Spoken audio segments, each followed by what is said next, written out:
Hafa and welcome back. Now to many, Jesus Charfris was known as Sus Chamorro, but to me, he was known as Uncle Tut. I recently had the opportunity to sit down with musician Flora Baza Kwan as she shared some of her fond memories of the island icon. Whether it was growing up listening to his music as part of the Charfris brothers or tuning into his show Programa Chamorita on 6:10 a.m., Jesus Charfris, known to many as Sus Chamorro, was a staple in our island culture. Musician Flora Baza Kwan called Charfris Tun Jesus, saying that he was more like a father figure to her. I know that I met him, I think, first when he was singing with his brothers at some function. I've known him for almost more than 30 years. And it was during that time that we started the discussion of perhaps putting a Chamorro album together. He had a mission, and that mission was to record the music, and I think it was a matter of being at the right place at the right time. There was a lot of, how should I say, a lot of excitement about my bringing home the bacon for the first time internationally for Guam as Miss Guam, and then winning Miss Asia. And so we kind of took advantage of that. And then, of course, I was singing, and that's how we first met. Baza Kwan says that it was Charfris who called her the Queen of Chamorro music. It was such an honor at that time because I had just won Miss Asia and just recorded a pretty tiny view with Johnny Sablon, and then the brothers and he decided that they would like to do a full-scale album, and I became very close to his youngest brother Ike because we were more like peers. But Tony Sus was more like I said, the stern disciplinarian. Baza Kwan said from the very get-go she learned very well from him. My relationship with him, he was a disciplinarian. He had an expectation, especially the enunciation of Chamorro words. He did not want us to, doctor the Chamorro word. It was either tok tuk zu, fan pagu, which means hold me close, not tok tuk zu, and say it in a fancy way. He wanted us to enunciate the words, and that was me and the backup singers. And that, I think he contributed to the language that way, because, he'd listen to the words and he says, which means, what does that mean? I mean, what are you saying in your music? And how are you projecting that in your music? He shared what he knew about our language and our culture and our beliefs so that we would do it right. She notes he was generous with his knowledge. One of the things that he was very savvy in the sense that he sat me down and he said, if you think you're going to make a lot of money, then this is not the project for you. But if you're going to record this album because you love our people, you love your music, and you want to embellish the culture, then this is for you. And he didn't demand an answer right away. He asked me to think about it. When I asked if she had a specific memory that stuck out, she instantly recalled one.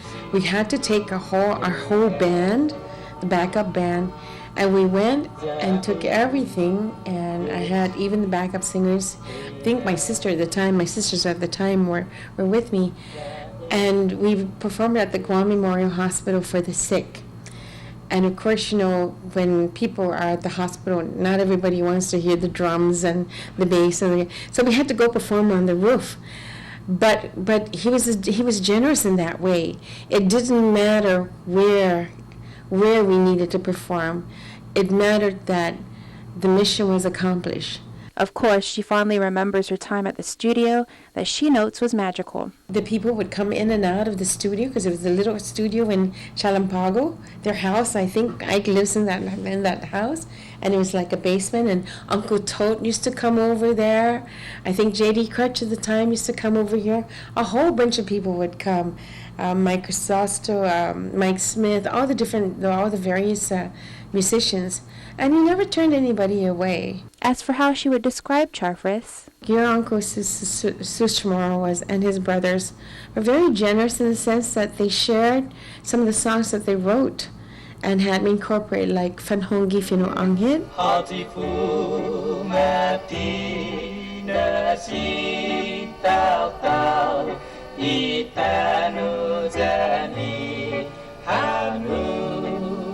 I believe in the Word of Angels. That was a song that was theirs. And then there was another song, a true story about someone from Agate. He wasn't so caught up with making himself look important, although he became very important because of what he did for island music with his radio show, his humor.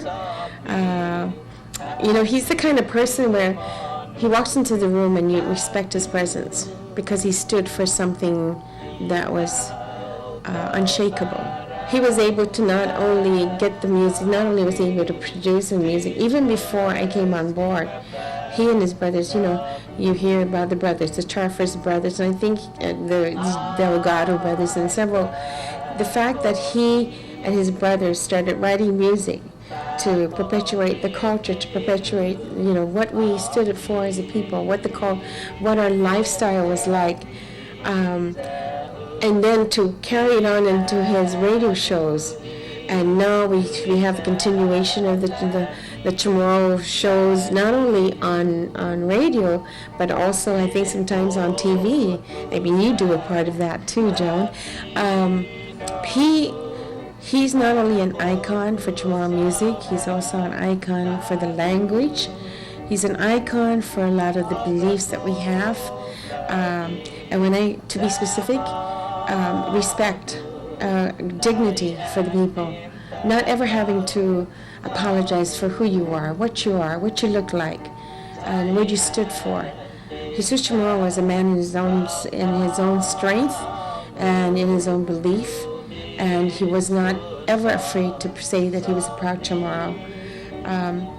It's kind of ironical to say that not only he was proud, but he was also very humble.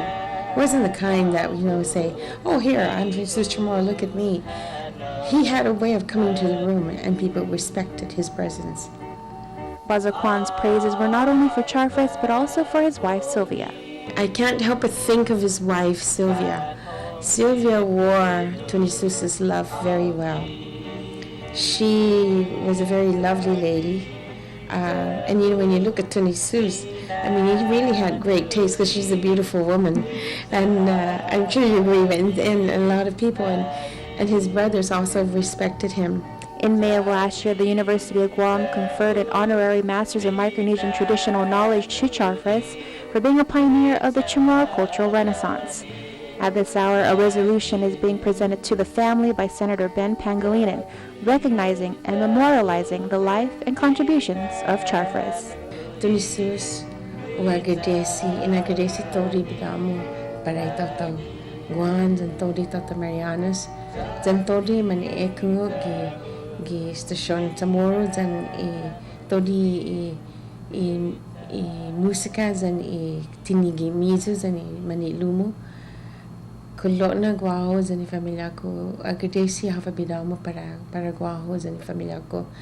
Sempi manmangkaham ni memorias para hagulo utungan na sing continuous appearance sa puriti somo. I'm very grateful for all that he's done for the people of Guam and for me especially as a person.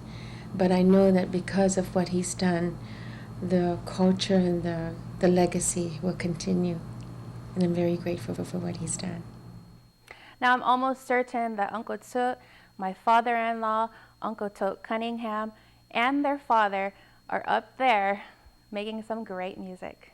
Stay tuned. More in the mix when we return.